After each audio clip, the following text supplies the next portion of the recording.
Appreciate being here. Headquarters Yeah. Show Me 10-8. Tonight, I'm gonna be having this interview, this conversation with my friend, my good friend, Clay Hantz. You know what I mean? We're gonna be talking about Jiu-Jitsu AC, which is Jiu-Jitsu after Corona, the impact on the contact sports. You know, and I got this first page right here showing this dude. I cover his face purposefully. But then on the bottom here, man, I got this smiley face, man. Look at that. Look at that. Well, man, let me tell you guys a little bit more about Clay, man. Clay is a father. Father of 4 or 3, Clay? I got 4. 4, that's what the latest one is little boy. Yeah. Which is getting big right now, looking like you, man. He's big, man. He's really looking. I hope he's a lot bigger than me. Tell Angie I said hi, man. I will. He's a husband, jiu-jitsu black belt, gym owner, friend, my friend, you know what I mean? And the picture on the right, you can see him, one of his tournaments in Chicago. He got gold. He's a martial arts academies consultant. And recently just created and built a new martial arts called Bootleggers Martial Arts. Is that correct, Clay? Yeah, man. It was Bootleggers is just kind of like a little play on the times, I guess, man, because pretty much everything is now illegal, or, what everybody's calling it that way. So, just a little bit of play on the times, and I guess it'll help me remind where we came from around 2020 when I look back and see it. Got you. But just a little bit more about Clay, man. I met Clay way back. Man, I can't say way back when, man. And it's the other day, man, it was I was looking at your Facebook post, and I realized that it was not just my daughter's birthday, but also was your 6th year since you opened Vagabond Martial Arts, man. So tell me about that experience. Man, yeah, I guess it's the best way for me to sum up starting Vagabond was perfect timing. I started it when the area was really hungry for some quality jiu-jitsu, and I thought that was I would be able to bring that. It was also always like a plan of mine to be able to go chase my dream that I had in my 20s and of MMA and all that good stuff.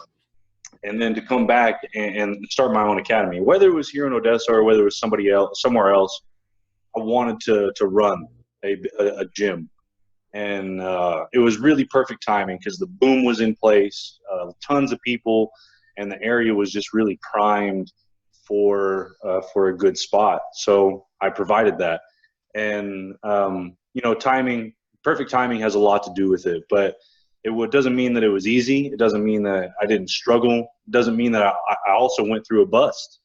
Right. I mean, I guess it was 2014 is when, 2015 is when they started laying everybody off. And yeah, I had a whole class. I had a class of 11 people leave one day. They all worked at a local oil spot, Baker Hughes. And one of my guys that was there, Big Frank, you might remember him. Frankie, man, we drank a lot of beer with Frank. Right, man. That was a big unit. Shout out to Frank. But it was he was the one that actually had to lay off like 60,000 people, and that's not an exaggeration. 60,000 people. So I got to go through a downturn, which is what we're experiencing right now, on top of a crazy pandemic. So, climbing out of a hole is something that I got to do, and I did it by myself, and that was a very large learning experience. So perfect timing and a fantastic experience, man. It opened me up to so many people, so many different lives that I got to touch and to help develop and help them really just kind of realize who they are and who they really can be. And that's what I really saw with my job was. Sorry, man, I'm out here in the garage. I'm fighting flies and stuff. I got 4 kids that are crazy, so. It's all good. But one thing that I just want to point out is like, knowing you as long as I've been knowing you, this jiu-jitsu dream is not something that you just woke up, decide, okay, I want to open a gym. You know what I mean? Just talking to Russell, one of your brown belts, and this guy still tells his story every day. Like I don't know if he forgets that, man, I already told this story, but he tells his story, and every time he tells the story, it's always exciting. It was like, man, I remember when Clay was like just a white belt, say, man, one day I'm gonna do this for a living. I'm gonna teach you this for a living. And Russell was like, are you? And you was like, yeah. Russell was like, okay. And then, you know, years later, 15 or so years later, man, you open your school and this guy is training for you. It's your brown belt, man. So that's pretty amazing. Yeah, Russell's a special person. For people that don't know who Russell is, which I assume is a large majority, is a 65-year-old dentist. And or he's probably 66 now, but I always say, I want to be Russell when I grow up. Yeah. He's always happy, always in a good mood, has his life where he wants to have it. You know, of course, bumps and bruises, whatever along the way. But, I mean, Russell was there when I first started, and that was 15 years ago. And then he was one of my first students in 2014 when I opened. So it's like that kind of relationship is what like why people do jiu-jitsu. Yeah. That right there, that kind of friendship and relationships that last through all kinds of different stuff is really, really special thing about jiu-jitsu. So yeah, shout out to Russell. I love that guy, man. Absolutely. Heck yeah. So, you know, for new people, for the younger people on the business, because now you're consulting, you don't consulting like gyms who are failing, you know. So what's your advice for people who, you know, want to jump in the game or have jumped in the game, let me say a year ago, and now they dealing with this COVID. So what's your advice for them? My advice, and this is something that like I tell my kids, I told the kids in kids class, I tell adults, self-expression is the most important quality in my life. So like freedom of speech, whatever you want to call it, being able to express yourself and really who you are is important for the kids for development. Like if you can't say what you want to say and mean what you say, then we have to figure out how to do that for you.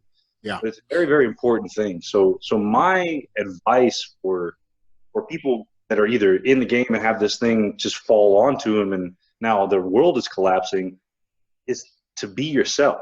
And look, I don't know the gray line that's between law and mandate or whatever that we're doing right now with this pandemic, but I'm training right now. I'm training. I'm being as sanitary, I guess, as possible, as much as another guy getting literally this close together can be. So like my advice to you guys is to do exactly what you feel. If you feel that you need to follow the governor's guidelines 100% and don't do any contact with jiu-jitsu until there's a vaccine, which is highly unlikely from what I understand, then that's what you should do. And if you feel that in order for you to live a quality life and that you think that you should open your gym and continue to help people, I think that you should.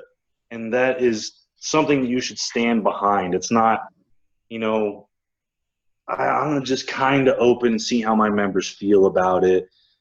The ones that are going to drop you, the ones that are going to complain about it, the ones that aren't going to sign up because they're a germaphobe weren't going to sign up anyway. They were going to drop. They were going to drop anyway. So, like, why worry about that person whenever we can focus on the people that really need your service? That's a truth. We need to train for our mental health, for our physical health, for whatever you want to say. But providing that is valuable, and people aren't going to forget you for that. You got to remember that the court of public appeal is way different than an actual court, and getting high strung on the internet can ruin 5 years of business, 10 years of business. So definitely be careful with what you're doing, especially if you live in an area that doesn't want you to do that, right? Doesn't want you to express yourself, doesn't want to express your freedom to operate your business and whatnot. So that's actually kind of a name why I named my jiu-jitsu gym Bootleg. Yeah. It's on the low, man. You got to be quiet about it. So I feel that you guys, the guys that are just in the game or that have been in it, that don't know what to do, that to follow your heart. Like if your members are telling you that you need to stay closed and they're going to support you through this hard time, then you should do so. But if you can't, do what your heart tells you to do and get it done, because no one's going to rescue you. Yeah. That's a fact. Yeah, it just all this ordeal is just kind of crazy because I love to train, and I haven't been able to train. But one of the things, like me as a law enforcement, officer, it's just frustrated for us when the governor tells us to do certain things, and then we do what the governor wanted us to do, and all of a sudden the governor is backing up the people that he told us to do these things against it. You know what I mean? Like, don't get me wrong, the lady in Dallas who opened her salon, I have no problem with her. She follow her heart. Yeah. She wants to eat. She wants to put food on the table. But then what I'm upset with is, like, there's other people trying to do the same thing, but they're being arrested or they're being harassed. So why is that? Why don't we just be like, hey, you want to open, just take precautions, sanitize, clean everything that you need to clean, and open. If you want to go, you go. If you don't want to go, stay home, and that's it. You know what I mean? That's my point of view. Not, I don't have uniformity just as a person. Yeah, it definitely puts law enforcement in a definitely weird position, because you're doing your job, and then you're catching the fire. Yeah, the guys, and that's what's wrong about it. Is like, and that's a thing. Like, oh, they're just doing their job. Cops are just doing their job, and I understand that. You guys got to eat too, but you're the one catching the fire, not the governor. No, you guys are the ones that are having people yell in your face and all that kind of bullcrap, and not the governor. So it makes you mad. It as a citizen, it makes you mad, because you're seeing one side of the coin not get the same treatment as the other side of the coin. Yeah. And there needs to be a clear picture. I'm not an expert. I'm not a medical expert. I'm not a law enforcement expert. Only thing I'm an expert at is taking people apart, I guess, and maybe running the gym. But like this seems to me, just watching how politicians are reacting to situations that the public is pressing on them, is that it's a massive backpedal from what they're trying to do. It's as if they did make a mistake, but they can't say that they made a mistake. Yeah. And it's like being a parent and punishing your kid, and you're like, well, you got to deal with that punishment, even if I said the wrong thing. But and as a parent, like, I take those opportunities to, like, hey, I messed up, I'm sorry, whatever, and I'll try to amend that situation. But you'll never catch a state government doing that. No. I would like to see that type of thing. Like that, I think that would make a very large impression on the public. Just own up. Like today, we have, certain restrictions that we have with phase 1. Well, today we went ahead and moved into phase 2. So what does that mean? Like, do we follow phase 1? Do we just skip to phase 2? Like, do I get that 50% of my business people come in now? Like, which ones? And there's going to be confusion all the way down the line, right? Someone in law enforcement is not going to get that memo. No. Someone didn't watch the update. Yeah. So someone is going to make a mistake, and they're going to get roasted. And it's going to be their fault, not the governor's. And that's wrong. It's completely wrong. Yeah. I don't know, man. I know people are ready to train. I know people are ready to. I know. I mean, people are ready, man. As soon as they say everything is open, you see people everywhere just walking around like they don't give a damn. Like, yes, we done. We done.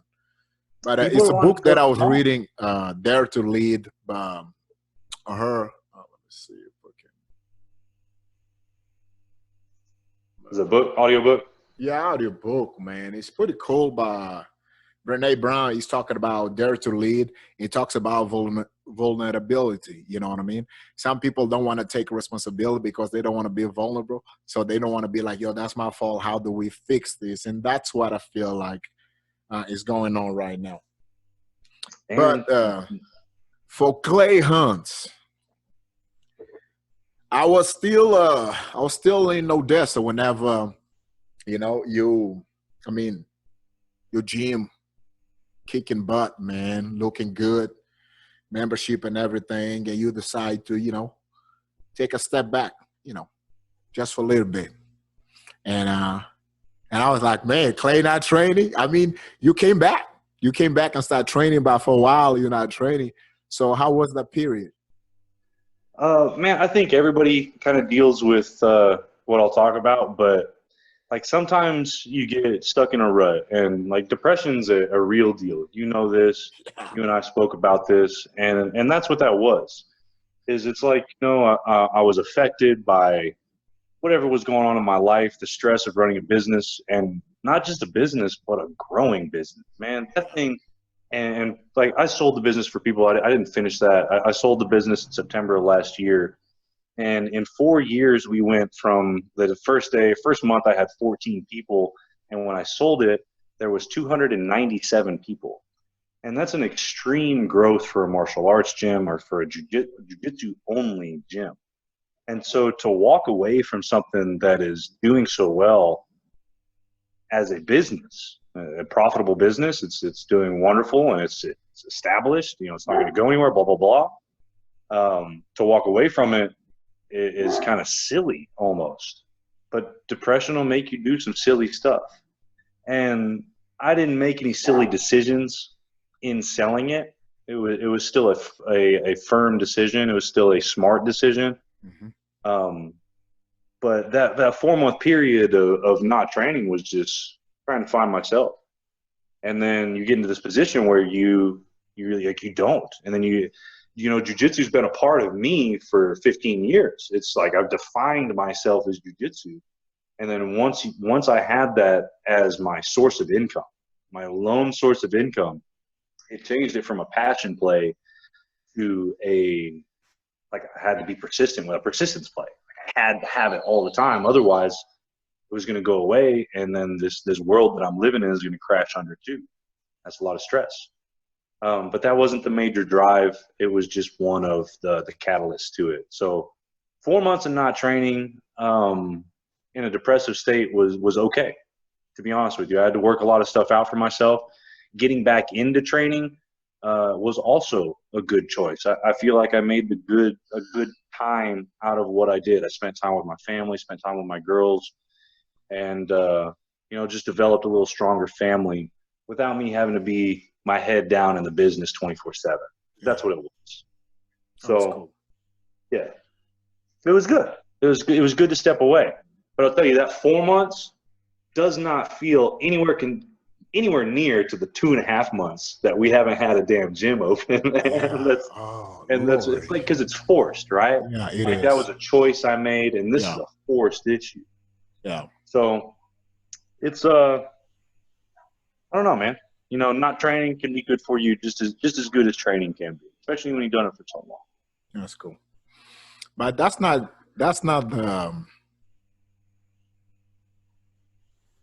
the Clay. I mean, let me see. Tell me, man, we talk a lot, you know what I mean? We sit down, we train, we have a beer. And one of the things that I've noticed, man, I mean, I've noticed a long time, but some people don't know about this, man. And this guy right here, man, Clay. Yeah, I don't know, man. My boy is a chef. You know what I mean? My boy is a chef. And it's funny because last week we did some pork ribs, and we used the rub that you made it for me about like maybe a year ago. Oh, that's awesome, man. And we used the same rub, and I was like, oh, my boy. And this, what I'm showing right now, is just 3 pictures, man. But you have so much more. And like, for people that don't know you made this, I mean, you can put this on like Travel Channel or Food Network, and they'd be like, where's that? So tell me a little bit more about this side of Clay. Man, like health is number one. It goes through your body, and that's it. What you put in is what you get out of yourself. So if you're putting quality food into yourself, it's not just what's going into you and the energy that's coming out. It's the energy that you put into creating that food. So like just to get those 3 pictures, I probably messed up 15,000 steaks. I don't know, in the 15 years I've been cooking, or 20 years or whatever. But like my decision was, actually we did this last year, was to go 100% unprocessed meat. So whether Wow. that's I go hunt and harvest my meat that way, like that picture on the left is bison, and Nice. the picture on the right is like natural pork. It's just a quality of food that I've just made. That's the decision. It's like I'm not going to train with blue belts anymore. I'm only going to train with black. And it's like I'm not going to eat this blue belt food anymore. I'm only going to eat this black belt. Yeah. And I've noticed a huge change, man. I don't have like swelling in my joints as Wow. badly from eating these. Like nothing comes in a package that we eat as far as meat goes. It's all either we grew it, like I've got chickens and we do goats, sheep, or whatever out in the yard, or I go shoot it. I'm a big hunter. I'm gone for 2 months out of the year to go and shoot what I got to shoot. So, and that's just like all part of it. I know where it came from. I take it apart with my hands, and then I'm putting it back together with my hands. So I know where it started and where it's going to end. And that's special for me. That's something that I enjoy, man. I love to cook. It's like it's a different kind of escape for me. And like food is a love language, man. Wow. I want my family to eat well. So I'm going to put as much as I can into that food. So like the 3-year-old and the 7-year-old as well as I can eat.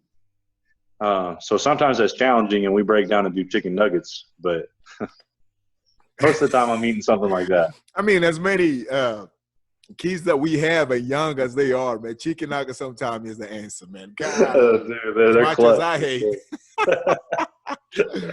And Definitely.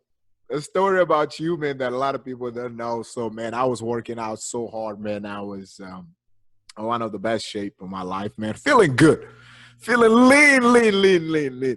And I come in, I'll be like, man, Clay, check this out, man. I'm pushing 11% body fat. And you look at me, you're like, nice.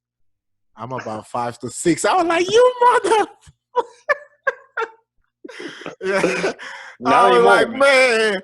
I mean, shoot. I'm here killing myself trying to get down there. You're just chilling like 5, 6, 7. Like, yeah, Yeah, just, I was drinking like, beer, eating bacon. yeah, man. And I'm here, man, eating clean every day, man, veggies and everything. uh, but that's the thing, man. Like I've been trying to eat clean for. I mean, dude, I've started professional MMA in 2000 and end of 2005, beginning of 2006. So it's been a while. It's been a while, and it's just been clean eating. Before that, I was an athlete. Played football and stuff in college, but you want your body to work right, and got a bunch of kids. I got to last a long time, so got to have good fuel. True Sure. that. True that. And the fact of being like college athlete, man, that's different, you know.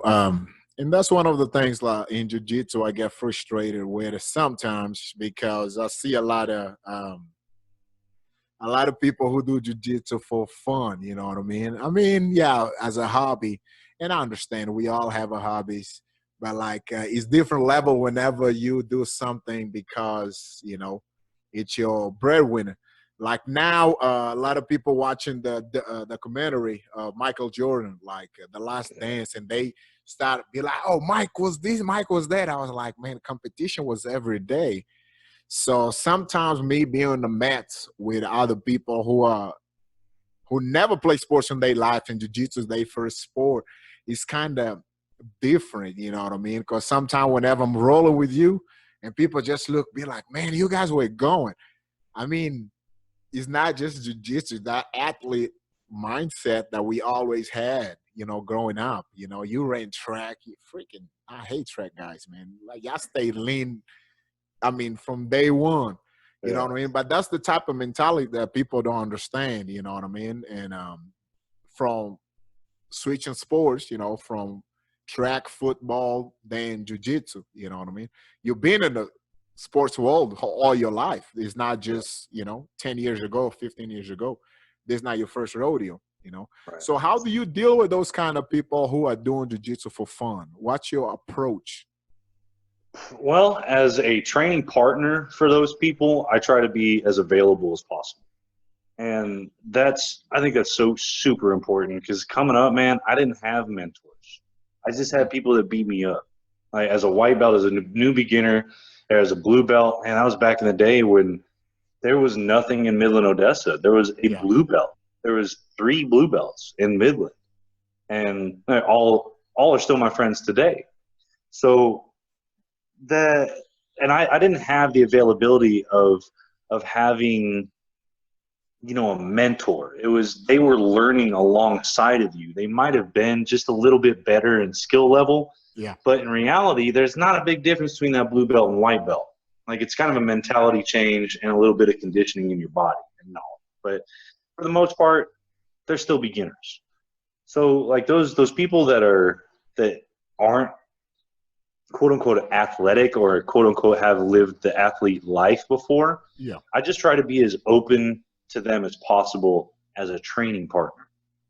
As a coach, I don't just coach their technique, but I think that the thing that being an athlete for the majority of your life that you develop is the mental toughness. We all had a coach that talked about being hard, that talked about being salty, that talked about bringing the wood, or something like that, or having a hustle mindset, right? I got a good friend, Alan Belcher, ex-UFC middleweight.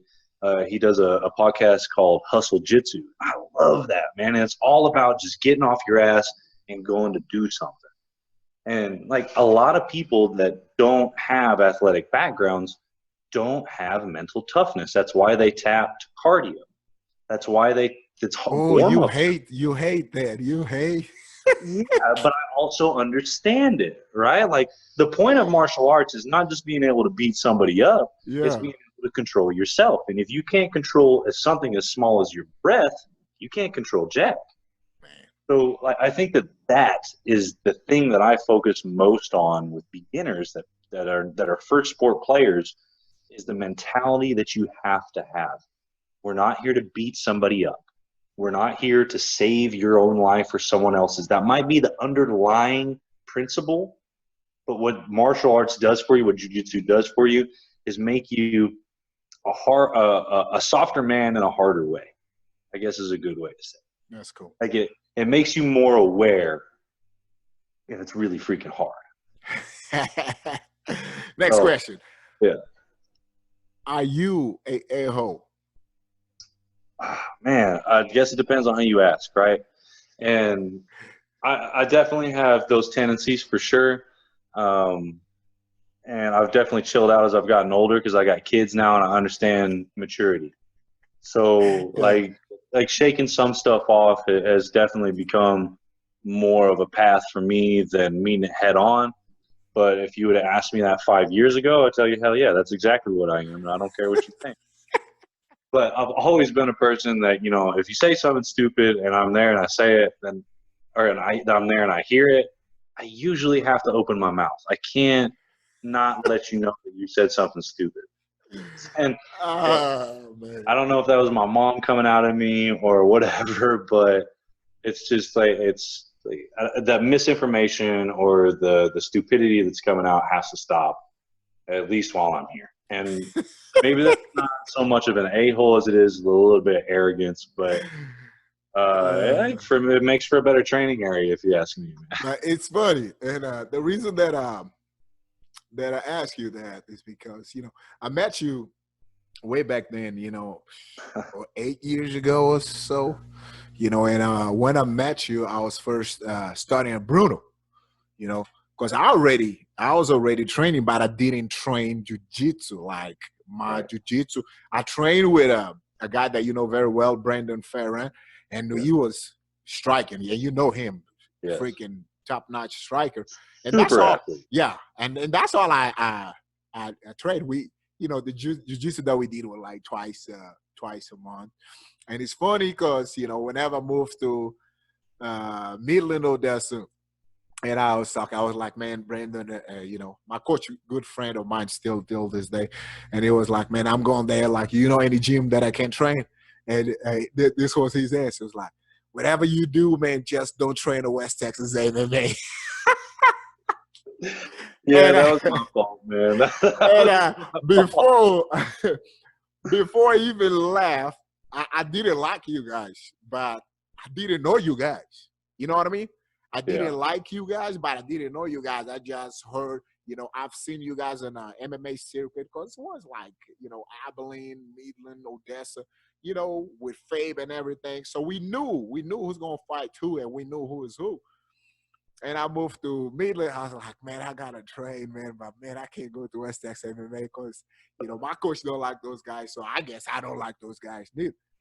And then I walked to Bruno, and I see you and Jarrett. I think it was the second or third day that I was there. You and Jarrett were fixing to leave that same week to go compete in Canada. And I was like, man, that's pretty cool. That's February 2014, man. That was it? Yeah. Wow. I got my brown belt 3 days before that. Yes. And it was funny because I walk in and I see you guys, I'm like, man, I think I don't like this guys, but you know, but I didn't know you guys. I didn't know you guys at all. You know what I mean? And then that's when we built a relationship, you and Jarrett, man. And I consider you one of my best friends, and Jarrett's a good friend. You know what I mean? And it's like, it's funny how all of this time, you know what I mean? You know, like like I remember looking at you. That's all. Yeah. And I was like, you mother effer. Yeah, but that was cool, people, man. I grow on people. And life's funny like that, man, because you're the hero in somebody's story, but you're also the arch enemy. You're also the enemy in people's story, and you might be more of an enemy than you are a hero. And you know, I don't know where I read that, man, but when I did read that, it wasn't too long ago, and it really made me think about what my actions are. And I don't always have to open my mouth. I don't have to tell people that they're acting foolish, or they belong in circuses, or they got weird shoes, or whatever, man. I don't have to do that, you know. And I'm glad I'm learning this lesson before, you know, my son's 15, right? So, or even younger. My daughter's too. So yeah, I'm sure that I'm an enemy in a few people's stories, but you know, it is what it is, man. It is I'm what sorry. it is. I'm sorry. You know. Nah, ain't no need to be sorry, because you know, it's just one thing that I thought about. You know, how it's easy to judge people, and I'm guilty of it as well. It's easy to judge people when you don't know people. You know what I mean? Yeah. When you don't know people, it's easy. And one thing you just said, you know, as you grow, as you become mature, that's when you realize certain things. You'll be like, man, I don't have to do this. I don't have to do this way, you know. And we learn, you know what I mean. And that's why, like, I get excited about getting, you know, older. It's not. I call it getting wiser, because you know, crap that used to bother me back in the day. Right now, I'm like, I don't really give a damn. Because I'm living my life, and I know that my family is taking care of it. My kids are taking care of it, and they proud of who I am, and I'm proud of who I am. You know what I mean? Yeah, definitely. Yeah, and not knowing people, I mean, we judge. I'm guilty of it. I judge people without knowing sometimes. But, you know, now that I'm getting wiser, man, I don't do that anymore. I get to know people, and they be like, yeah, you an a-hole, you know? Yeah. And I also try to be a little introspective also about that other person. It's the same stuff you tell your kids, right? If someone's bullying you at school, they're probably not doing too well at home, right? They have some underlying problems. And if someone is constantly attacking you, you are constantly coming up in a line of conversation when you're not there, or haven't interacted with people in months, days, sometimes years, then there's an underlying problem, not with you, but with them. Like, it's something that you scratched and they noticed. Like, oh man, that's a problem actually, and it hurt them so much that it's still affecting them. And that can, man, time does not heal all wounds at all. You know, so being introspective of someone else's problems will help. It has helped me anyway. Being introspective of other people's problems has helped me watch my mouth to be because I don't know what people are going through. I used to not care, and that's pretty easy for me to do, is just not really care about much and just go forward. That's my personality, is, you know, head down, go forward, brush it off, and keep going. But you're a very caring guy, though. Yeah, I haven't always been You're that a very way. caring guy, and I know that for a fact. You know what I mean? I know that for a fact. I've been around you enough to know that. Going back to jiu-jitsu, give me your top 5 current jiu-jitsu players. Oh man, current guys. It don't even matter like weight class, man. Just mix it up. I just need a top 5. I love watching Roberto Jimenez. That kid, Robertinho. Dude, I rolled with him when he was 16 years old. I was a brown belt, and it felt like he'd been training just as long as I had. Yeah. 16 years old, so he's got boundless energy, and he's having a blast while I'm freaking out and laughing about it. Now, he doesn't know if I'm being disrespectful. I remember his dad sitting on the end of the mat, like, yelling, and I'm like, this is messed up, man. This kid shouldn't be this good. Yeah. So that kid's number 1. Man, top 5. I probably don't have top 5, dude, but just give me 5. People I love watching, man, is definitely Roberto Jimenez. I got to give a shout out to some local guys. I love watching Benjamin Annunziato from Travis Luter's place.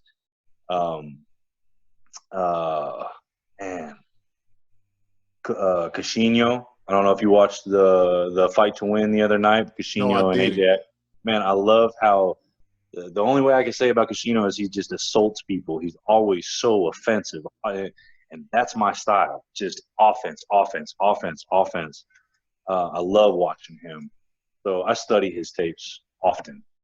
And that's probably my top 3, man. I mean, I got legends like Lucas Lepre that I love to watch. And, of course, Lucas, nice. you always pick up good information from Gordon Ryan. I just don't follow him too closely with his mouth. But those are the top – I guess those are the top 5, man. Those are the guys that I'm currently studying. I am studying Keenan Cornelius, man. I think that guy has a freaking crazy mind when it comes to artistic ability in jiu-jitsu. He's the definition of getting handed a canvas and him painting it however he sees fit. Nice. Fantastic innovator. So, yeah, I've got his DVDs, man, for sure. That's cool. So how was rolling against Pablo Silva, man? Man, so, like, you know, cool, man. I'm glad you brought this up. So I was supposed to fight welterweight in that tournament. That was Dallas. Yeah. And Pablo is usually light featherweight, if I remember right. And I saw him move up to lightweight, and he's one of the best in the world, man. Hands down, he's won everything from the freaking Rome to Dallas and everything in between, all majors, all minors. So whenever I saw his name pop up, that's who I wanted to fight. I knew that I would be bigger than everybody in the lightweight division. I mean, 6'2" and weighing in 168 is giant for that position. But that's the whole reason I wanted to. And for not facing top tier level weekend out, weekend in, or competing as much as I should, yeah, I feel that the result is exactly how it should have went. I think that he definitely should have beat me. But I thought it was a fantastic, man. I've always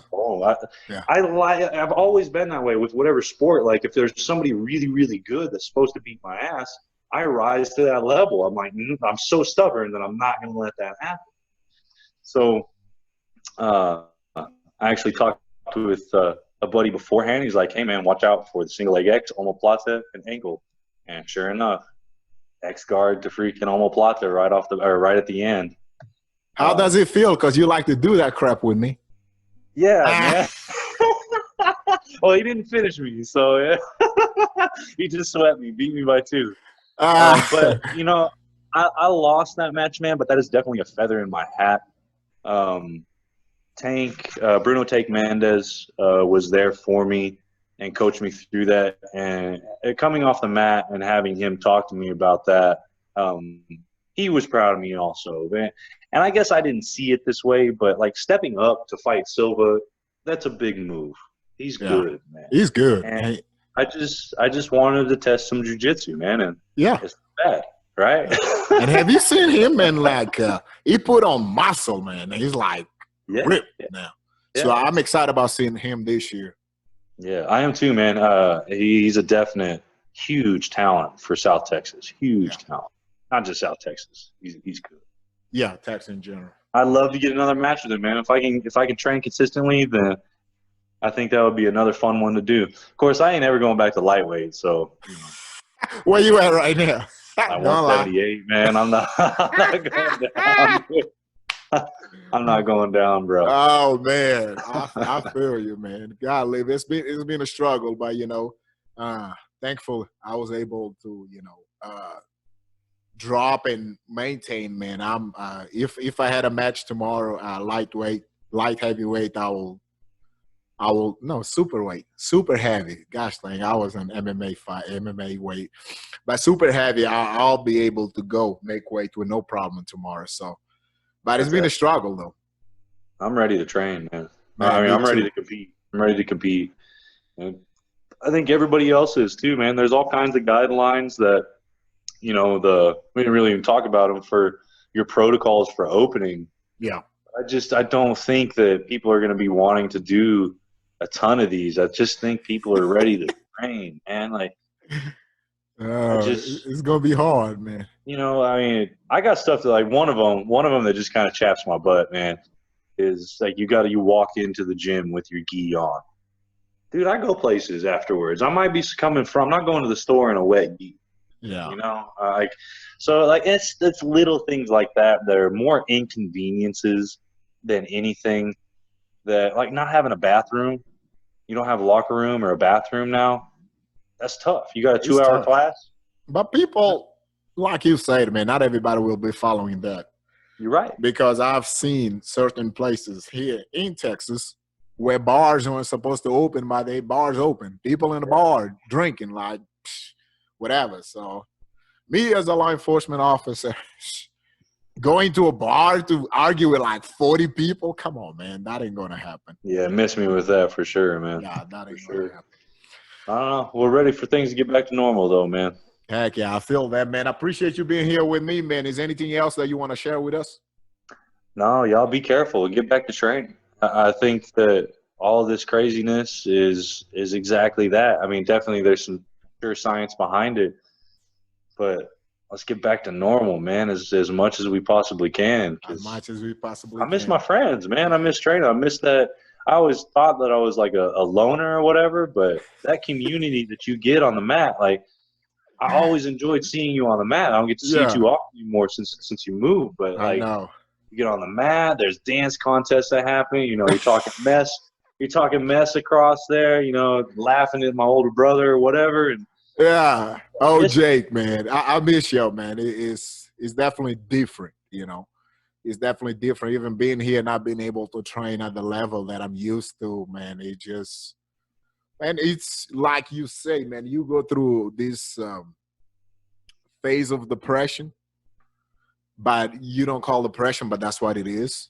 Yeah. You're depressed because some part of your life has been taken away.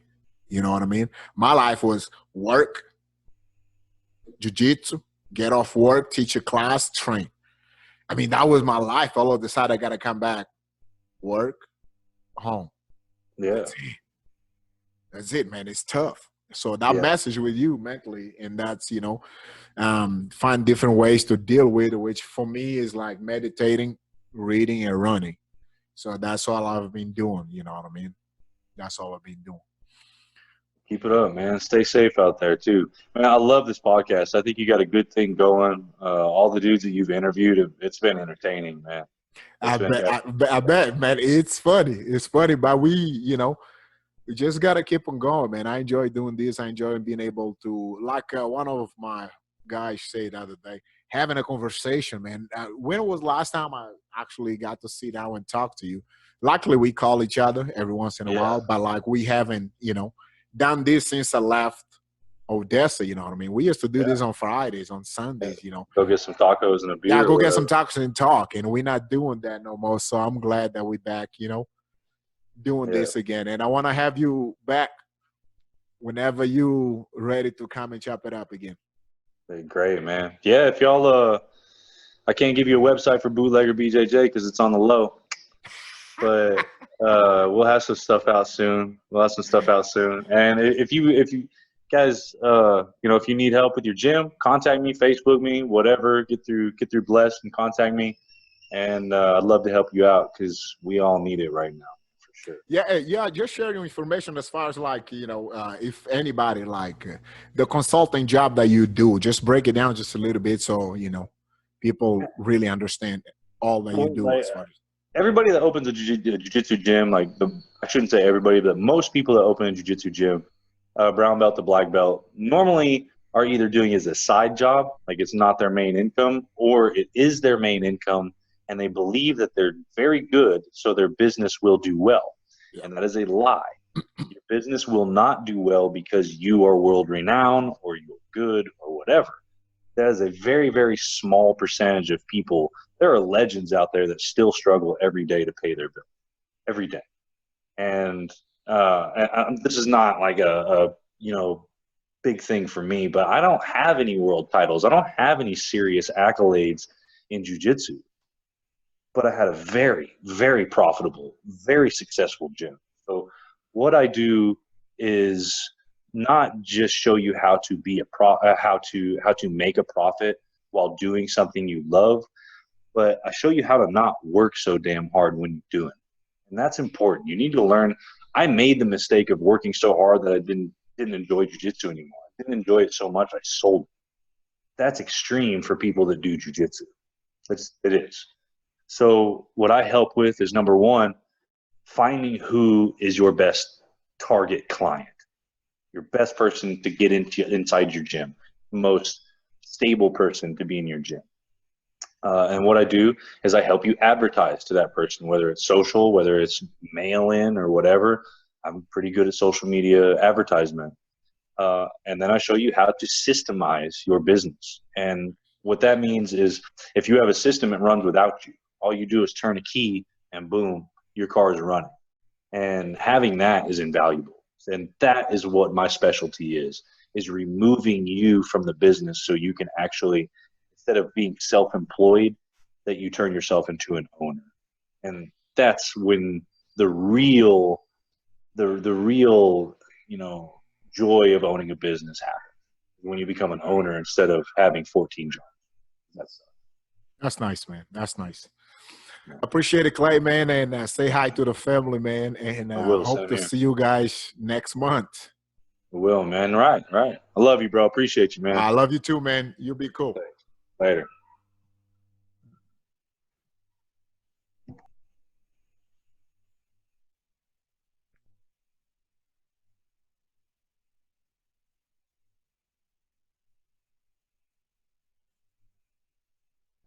All right, guys, it's summertime. Sun's out, guns out. Buy any supplement and get 30% off all apparel. 5-star nutrition, man. I just want to send a shout out for five-star nutrition for sponsor me and helping me out. And don't forget, all 5-star nutrition orders ships free and makes this promo even better. Sun's out, guns out. What we got next? My man in San Antonio. James Spencer, man, this guy is like a firearms instructor, really good guy, really good businessman, really good product that he offers. Caballero Dynamics Firearms Training, man, in San Antonio. And he's having a basic pistol, which is 2 hours and 30 minutes training, $55, man. And he offers all kinds of training, CHL and everything in the San Antonio area. Go see him. There's the number right here. There's my boy, James. 910-308-5294, excuse me. And then you can shoot him an email, caballerodynamics@yahoo.com. You know what I mean? Check him out on Facebook. Same deal. Caballero Dynamics, IG, same deal. Caballero Dynamics is really good, man. It's so good that like his little brother, it's a really good shot, but he's better than his little brother. Checho, I got you, then. You know what time it is, man? 10-8 in service. Follow us on Instagram, 10-8 in service. Follow us on YouTube, 10-8 in service. Show us support. Come check out the show, man. It's a good show. And we're here for the local law enforcement, local business owner, people who doing good in the community. Let us know, man. Let us know so we can talk to them. Give them a shout out. You know what time it is? If you don't know, you better ask somebody. Headquarters, show me 10-8.